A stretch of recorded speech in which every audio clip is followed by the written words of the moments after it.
If you want to know the best supplements or herbs for Sjogren syndrome that your rheumatologist will never tell you about, then you gotta keep watching this video.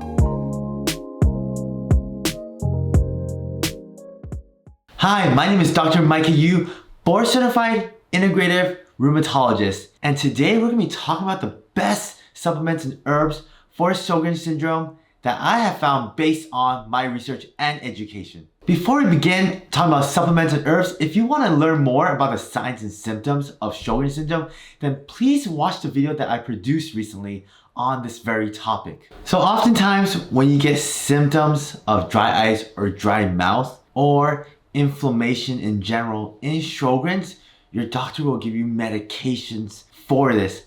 However, there are other ways to fight Sjogren's beyond just medications. Yes, there are lifestyle factors such as diet and stress that we need to pay attention to, and we'll talk about those in another video. However, we do need to pay attention to other things that we can use, such as supplements and herbs that we don't talk about enough. Some of these supplements that I talk about, I do use in my own clinic, and I have scoured the internet on research articles that can back up the science on these supplements that I am talking about. Before I begin talking about these supplements, I do want to say that please talk to your doctor before you start these supplements, because even though they can be very beneficial, every patient is different. So the first supplement that I do want to talk about are omega-3 fatty acids, and those include fish oil and algae oil if you're vegetarian.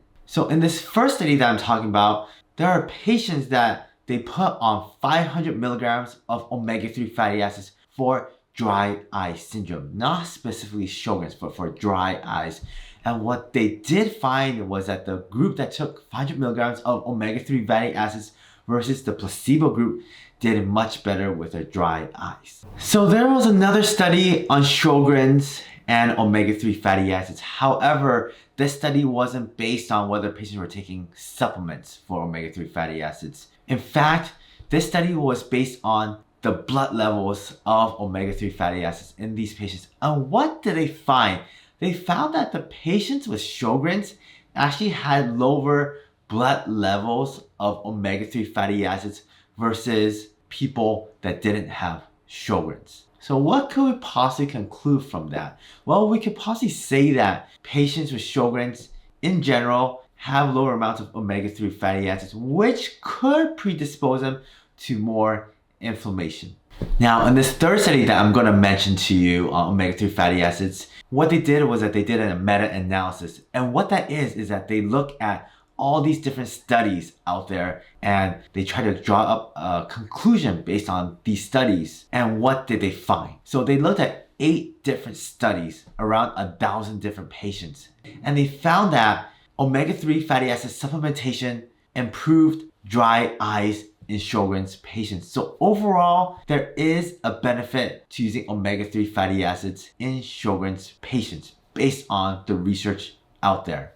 And how much should we really be taking for omega-3 fatty acids? Well, there was a journal from the American Journal of Nutrition that looked at omega-3 fatty acid supplementation and arthritis, and they found that around 3 grams, this showed a clinically significant benefit for those type of patients. So we could potentially say that around 3 grams can show benefit in Sjogren's patients. However, I don't have a current study that shows which amount would be the most beneficial. But if you have a study out there, I would love for you to point that out. Next herb and supplement that we're going to be talking about is Primrose Oil. You may not have heard of Primrose Oil before, but what it is an oil that's extracted from the seed of the primrose plant. And this oil is special because it is full of gamma-linoleic acid, also known as GLA.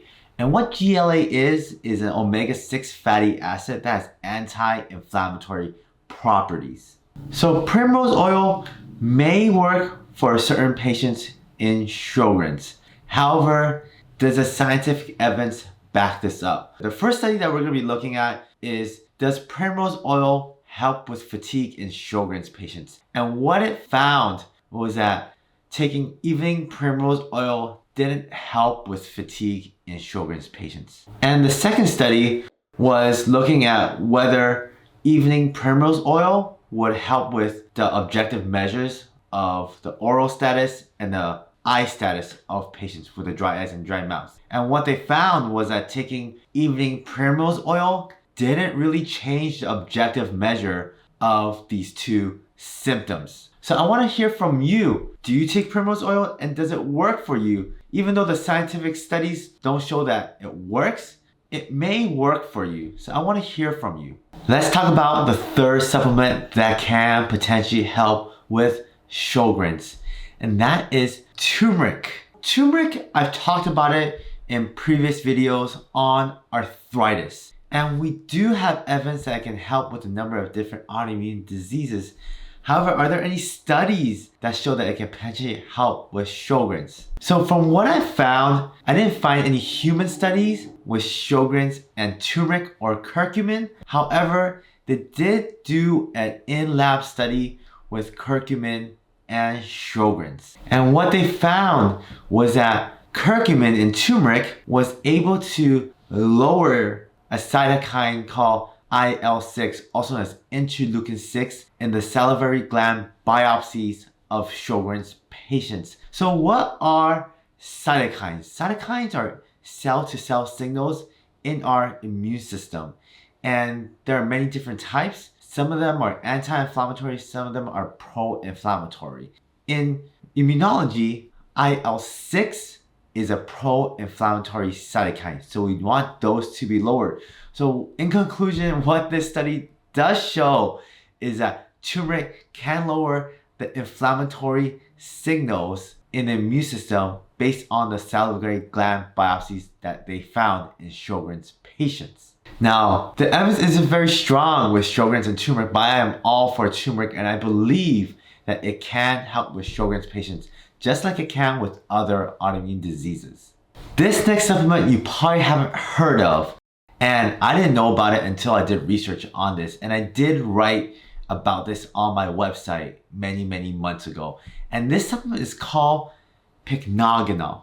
And what is Pycnogenol? Well, Pycnogenol is an extract that is found from the bark of the maritime pine tree, which is native to the country of France. And Pycnogenol is known for its antioxidant properties. And there is one study on Pycnogenol which did show that it helped patients with Sjogren's who had persistent symptoms despite being in remission.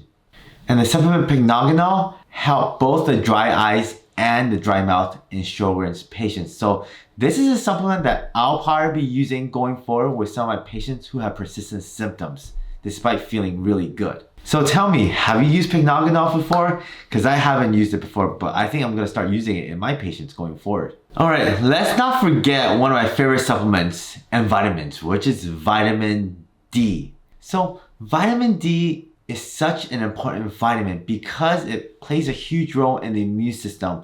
A lot of our immune cells have vitamin D receptors, and studies have shown that when we have lower vitamin D levels, different autoimmune diseases do tend to flare more.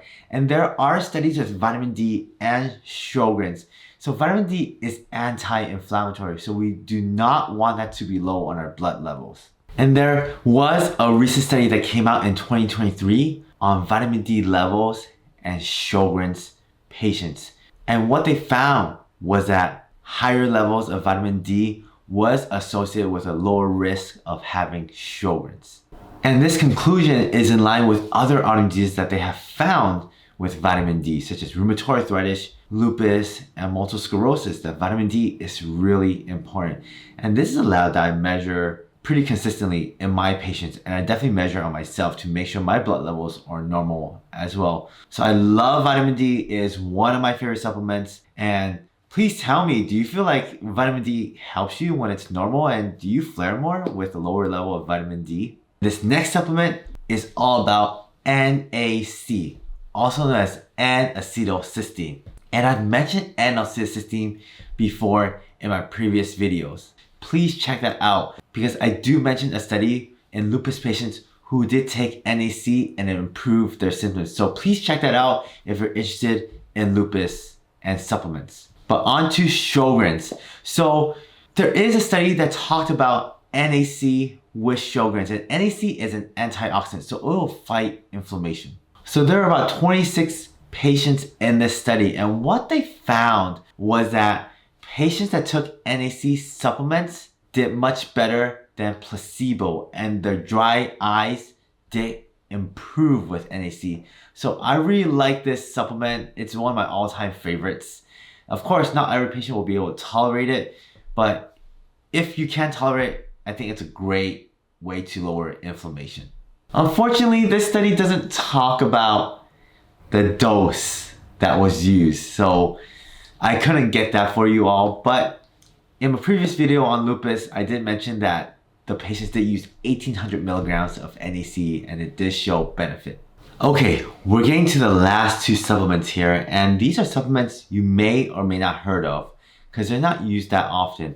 One of them is called Marshmallow Root. And no, I'm not talking about the candy marshmallow. I'm actually talking about an herb that is native to Europe and Africa, as well as Western Asia. And marshmallow root has been used for throat irritation and cough. But is there any scientific studies on Sjogren's? Well, there is one study out there that looked at Sjogren's with different supplements that help with dry mouth, but they also looked at marshmallow root. And what they found was that marshmallow root did help with the dry mouth in Sjogren's patients. So this is something that can potentially help with the dry mouth. And lastly, I want to talk about slippery elm. And slippery elm is another supplement that can help with a dry mouth in Sjogren's. Unfortunately, there's not any scientific studies that I could find on slippery elm and Sjogren's, but some patients do report that they feel better when taking slippery elm. And slippery elm can help because when it comes in contact with water, it can form this mucus gel-like substance that can help with the dry mouth symptoms. And it can be beneficial for patients in Sjogren's who have GI issues as well. So I want to hear from you. Have you ever taken any of these supplements before? And which one has worked the best for you?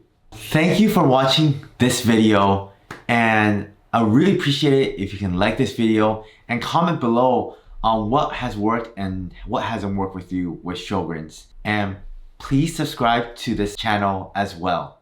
And if you want to learn more about Sjogren's, please watch this video where I talk about the different signs and symptoms of Sjogren's. And I'll see you guys next time.